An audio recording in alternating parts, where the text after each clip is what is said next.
What is going on, guys? Winter Kills here, and welcome to round 2 of my locals from this past Saturday. We've got a pretty cool matchup here. We've got Phantom Knights versus Cyber Dragon.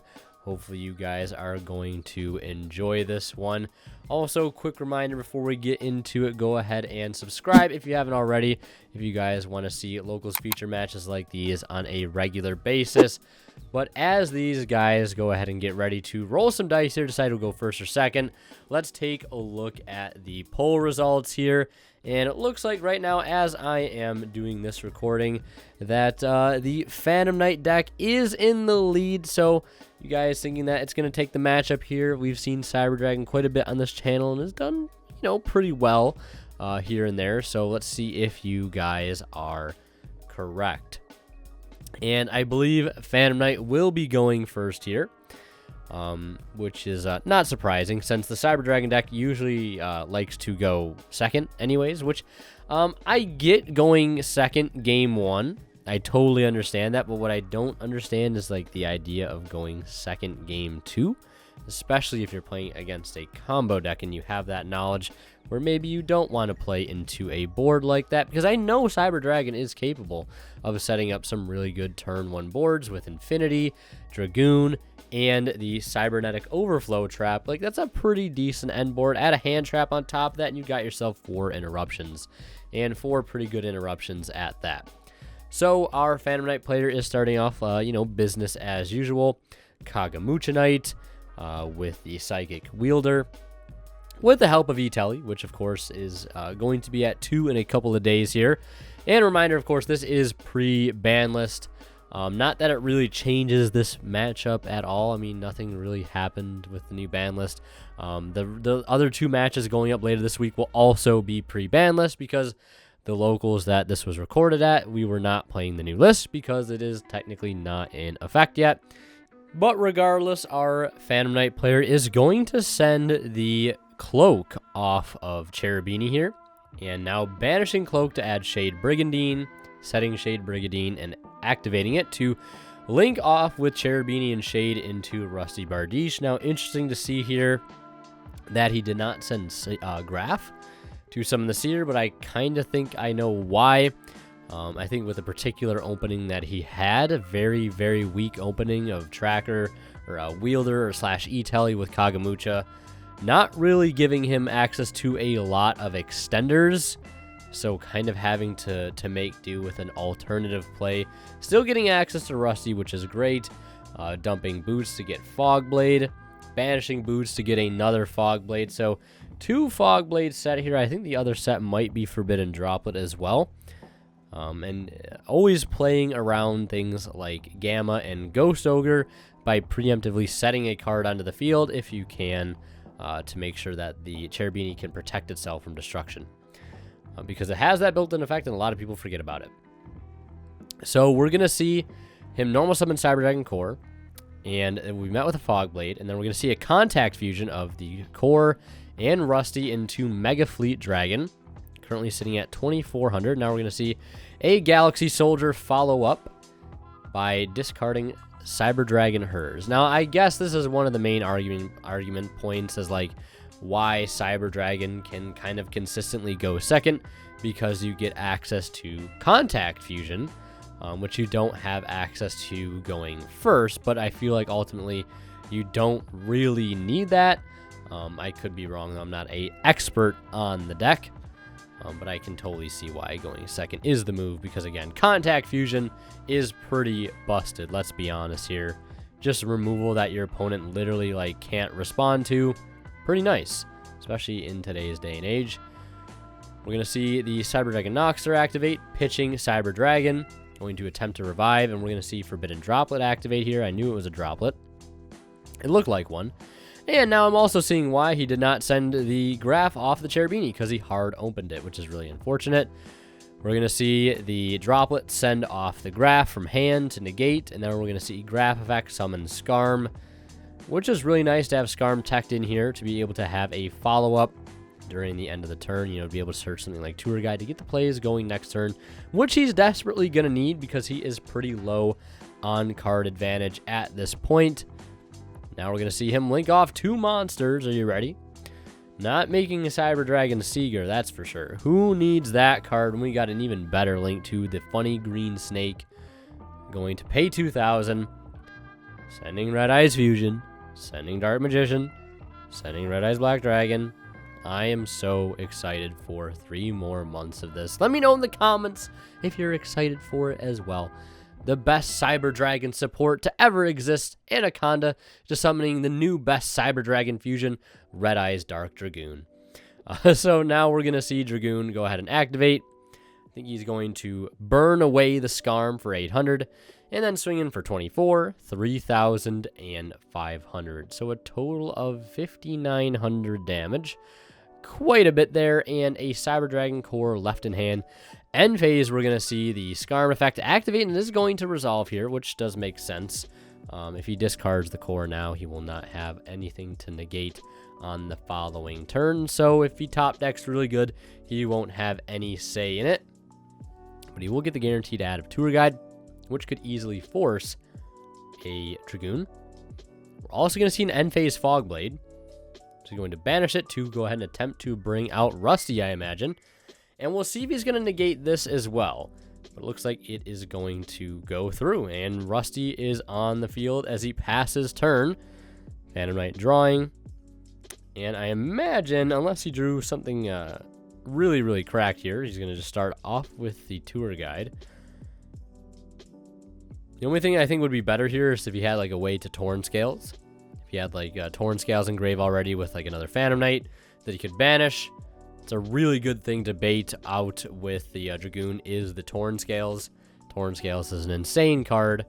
You're going to hand trap any Phantom Knight card outside of, I want to say, like Rusty, because Ash, Valor, or Imperm on Rusty is really strong.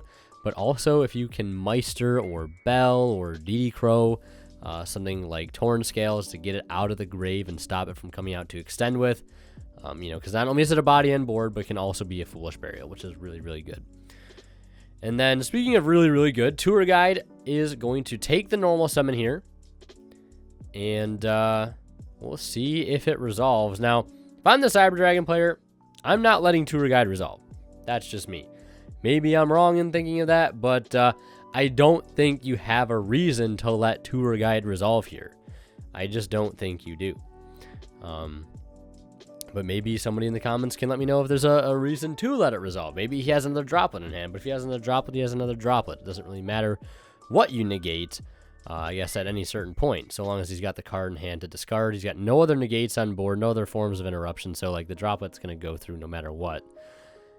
Now he's going to make Levier, detaching Seer. I'd also probably not let this go through either, because he's basically going to like plus super hard in this interaction, especially since he's detaching Seer.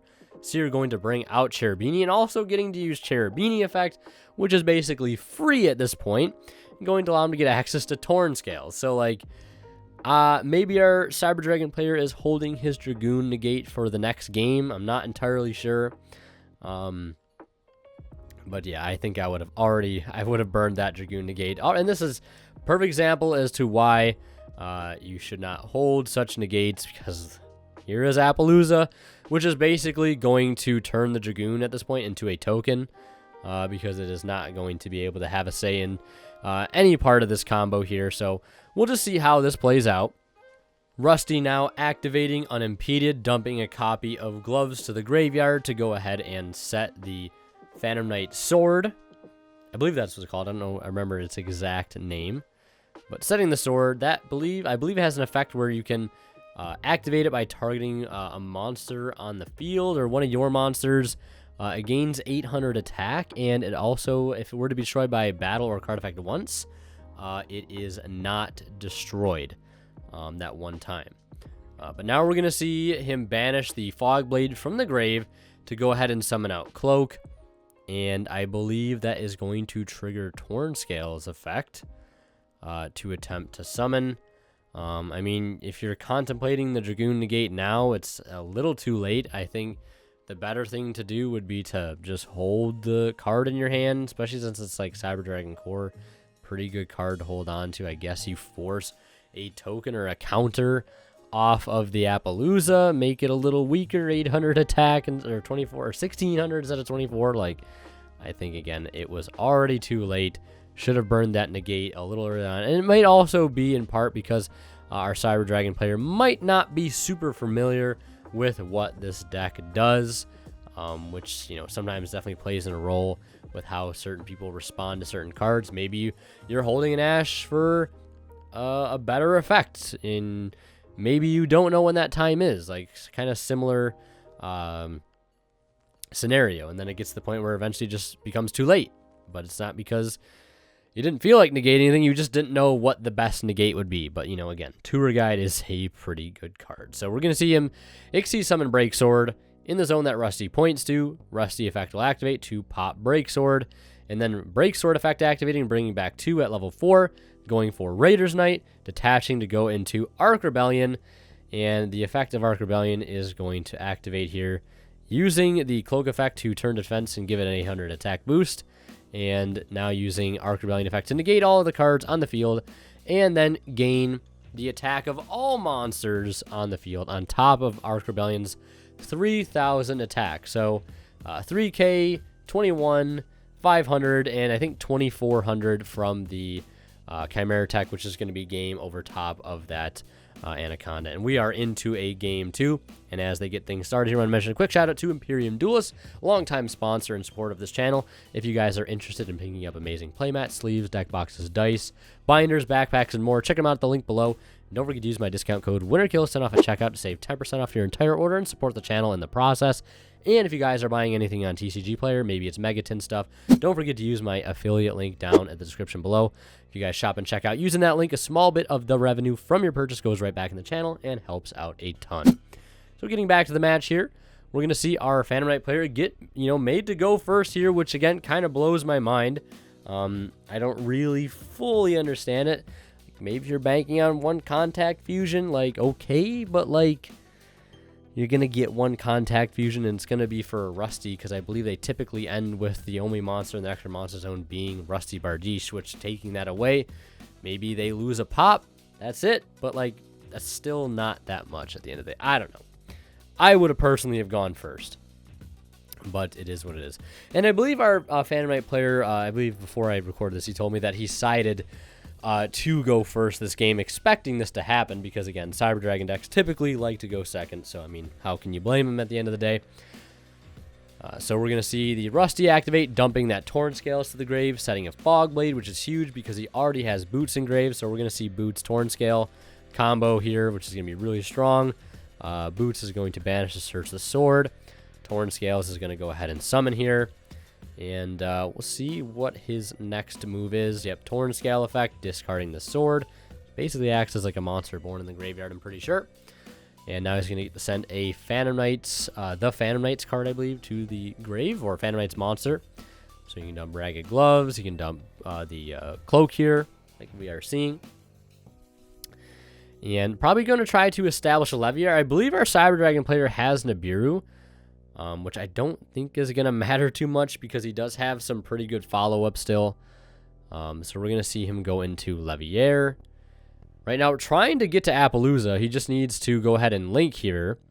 So he can go into Appaloosa, but it looks like our Cyber Dragon player is going to think on Resolution, and he is going to activate Nibiru because that... If he wouldn't let him go any further, it would have been too late already. And he would have been able to go right into Appaloosa, and that Nibiru would have been useless. So Nibiruing at the absolute perfect time, at the absolute last moment. But our PK player still has some follow-up here. Going to go ahead and banish the Cloak from the grave. And we'll see what he's going to go ahead and search. Looks like he's going to go for the Stained Greaves, which is a nice extender, especially in a pinch like this, when you've just gotten hit with a very, very good counter to your deck. In this case, Nibiru. Lancia would have been another story, but Nibiru is still pretty good nonetheless. And I know there is sort of like an anti-Nibiru combo, like in quotes, anti-Nibiru combo. It's not like a true anti-Nibiru where you can get a negate on field at your 4th summon or your 5th summon. But it's like kind of like if you get Nibiru'd, between, the start of your combo and a certain point, like you can still keep going through it. And that certain point, like like if they don't Nibiru you You know, before that point, they can't do it after because you've already established an interruption. So we're going to see the combo of Shade Brigantine and the Stain Greaves. Greaves can summon itself as a level 4, going for Time Thief Redoer, getting him access to at least one interruption.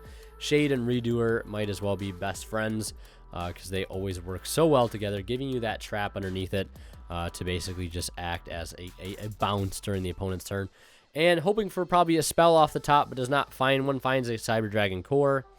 And speaking of core, our Cyber Dragon player is going to normal summon a core of his own and go ahead and see it get Fog Bladed here. He does have the Machine Duplication in hand, which isn't going to find too much value here, unfortunately, because he already ripped one core out of the deck. So he'd only be able to summon one off the Machine Dupe, which isn't a super, good trade. I think our Cyber Dragon player has entered the battle phase there, tried to attack over the Redoer with the Nibiru, and Fog Blade is going to target the Nibiru, making it so its effects are negated and also cannot attack. Anaconda is going to get summoned. We're going to see Redoer detach the trap. It's going to bounce back the Anaconda, shutting that play down. You obviously don't want to wait for him to pay cost because then Dragoon's going to come out either, confirming that the Fog Blades are getting sent to the graveyard. So board completely cleared and has played through already 3 interruptions at this point, both Fog Blades and the Redoer. But we are going to see him activate the Breaksword engrave, or not the Breaksword, the Fog Blade rather engrave, bringing out Rusty. And as a result of a Phantom Knight card being banished, Torn Scales is going to hit the field. And looks like no, possibly contemplating the effect of Time Thief Redoer here, but instead just going to pass. Cyber Dragon player just passing. I mean, he does have Cyber Dragon in hand, and I think like one other card. Looks like Machine Dupe, a Red Eyes, and one other card. I'm not sure what it is. It looks like he does not have much of a follow-up, unfortunately. He's going to pass turn, standby phase, Redoer will take a spell, which is going to get him a draw, which is going to be super helpful to try to like keep comboing here. Dig into more extenders to help try and close out this game, which is going to be pretty easy at this point, especially now that we're seeing Rusty resolve here. Just getting to dump any Phantom Knight card of his choosing to go ahead and set. Or he might actually just be using the Torn Scales here, not Rusty. And we're going to see him go into Breaksword. Breaksword is going to get destroyed by the Rusty effect. Both Torn Scale and Boots coming back as level 4s. Going into Raider's Knight. And I think we all know what's probably going to happen from here. It's just a matter of how much damage he can get on. Does he actually need Arc Rebellion, though? I don't think so. That Nibiru token is going to be pretty big. I think they're calculating the attack of the token right now. I know there was a Leviair on field, a Rusty on field, and a Cherubini and a Boots, I think. So I believe the token has 4,600 attack from all the attributed monsters. Raider's Knight is at 2,000 and Rusty is at 21. So 46, 66, it's going to be 8,700 damage. So that is just going to be game. He doesn't need Arc Rebellion here. Turns the token to attack and just going into the battle phase. And that is going to be it. Phantom Knight taking this match 2-0. Yeah, double Machine Dupe in hand is kind of rough. So if you guys want to see more of my content, click on one of the videos popping up on the bottom of the screen right now. And last but not least, a huge shout out goes to our Divine Level channel members who go above and beyond to support. And they are Chatalax84, Pony Stark, Keith Sidgers, Daryl Best, and Tweeter0226. Thank you guys so much as always.